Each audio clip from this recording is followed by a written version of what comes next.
नमस्कार दोस्तों। अब यहाँ पर बात हो रही है जो कश्मीर में, या फिर आप कह सकते हो कि जम्मू कश्मीर में जो भारत ने डैम्स बनाए हैं उसकी बात हो रही है यहाँ पर। कि अगर मान लीजिए कि डैम्स किस लिए होते हैं, डैम्स इसलिए होते हैं कि अगर कोई साल या फिर 2 साल सूखा पड़ जाए तो वहां की आवाम, वहां की जनता को हम कैसे पानी पहुंचाएंगे। तो जो डैम में हमने कलेक्ट करके रखा है वो पानी का यूज हम उस सिचुएशन में कर सकते हैं।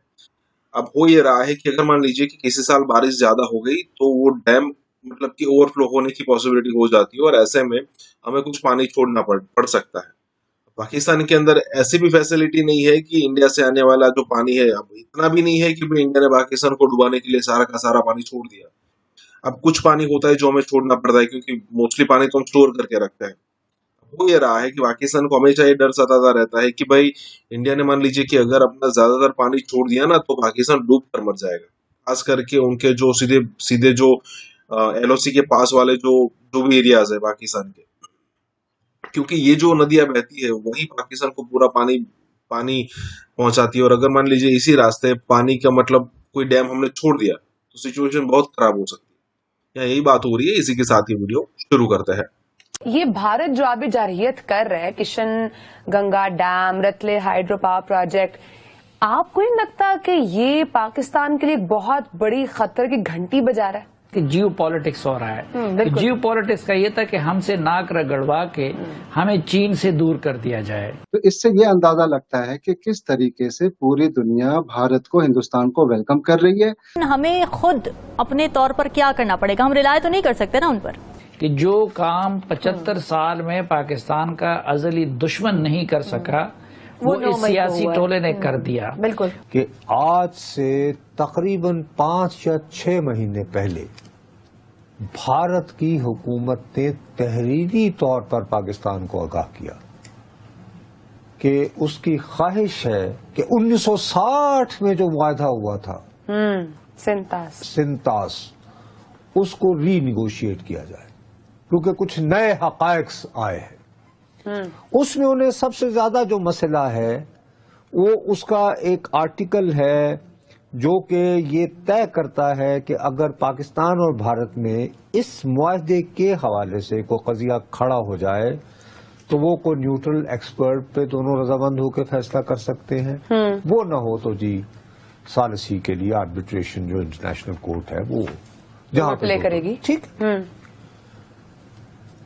बहुत सारे एतबार से अगर देखा जाए तो ये जो मुआहदा था इटसेल्फ, मैं समझता हूं कि कोई लॉन्ग टर्म में शायद ये पाकिस्तान के इंटरेस्ट में भी नहीं था, मेरा ये ख्याल है। अच्छा। लेकिन ये मेरा जाती मिसाल के तौर पर मैं आपको बताऊं इसमें क्या हुआ कि वो जो सो कॉल्ड इंडस सिस्टम के जो मशरकी दरिया हैं सारे के सारे वो इंडिया को दे दिए गए।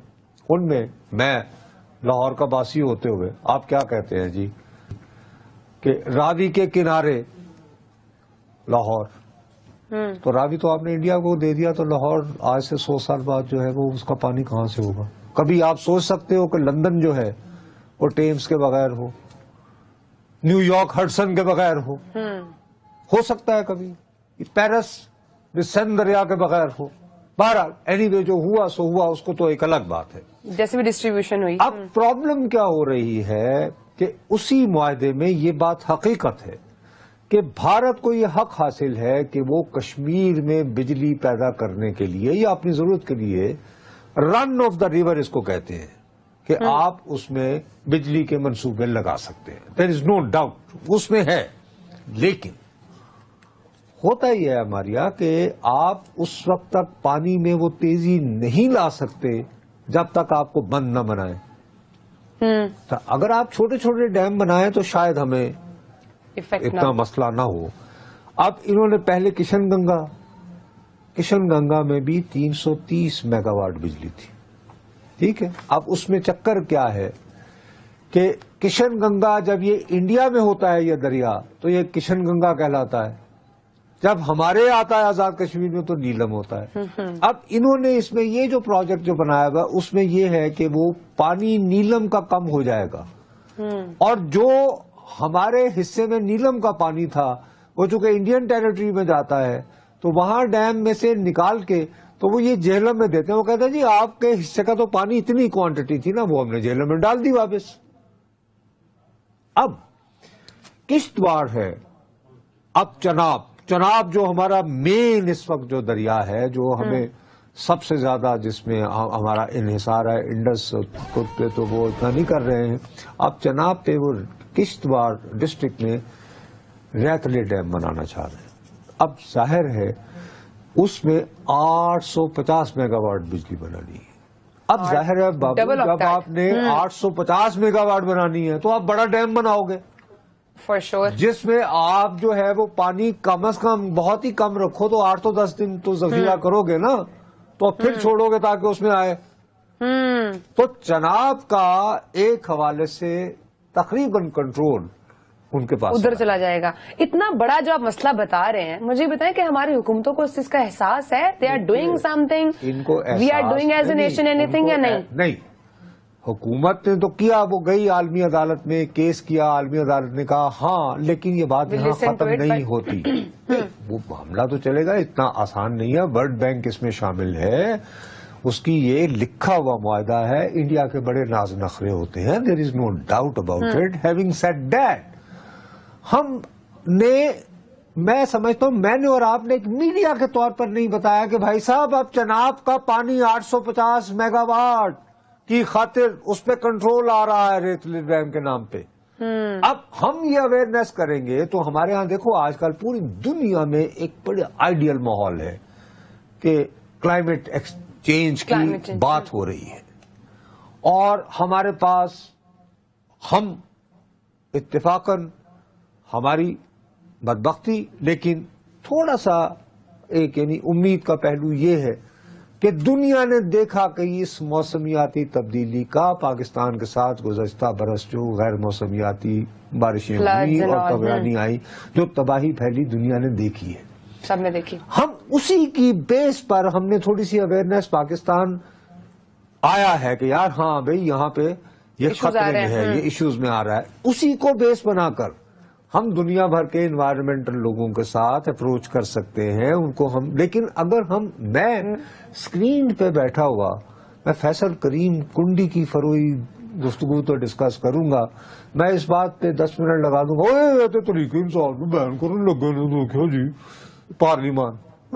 لیکن اس لیے کہ اس میں ریٹنگز آتی ہیں جی، نظر بظاہر، کیونکہ قوم ہے وہ تقسیم ہوئی، کہہ دیا جی آج کون اپنا وہ آتے اپنا چھوٹا بنا ٹوکریاں لینے، ہاں ہمارے یہاں ٹھیک ہے صحیح کی ہمارے یہاں مٹائیں سر. نفرتیں مٹانے، بھیا نفرتیں مٹانے سے زیادہ امپورٹنٹ بات ہے کہ چناب کا پانی بالکل تمہارا اگر کنٹرول ادھر چلا گیا، 850 میگا واٹ، کہ جو کام 75 سال میں پاکستان کا ازلی دشمن نہیں کر سکا وہ اس سیاسی ٹولے نے کر دیا. بالکل.